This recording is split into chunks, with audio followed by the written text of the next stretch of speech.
how to see your liked posts on Instagram.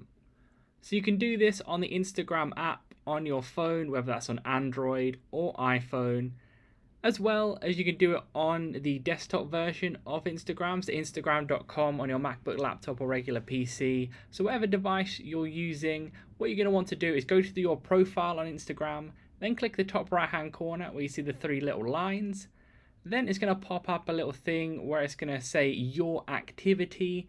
You're going to want to click on the your activity section. Then you want to click on interactions. That should be in the middle of the screen there.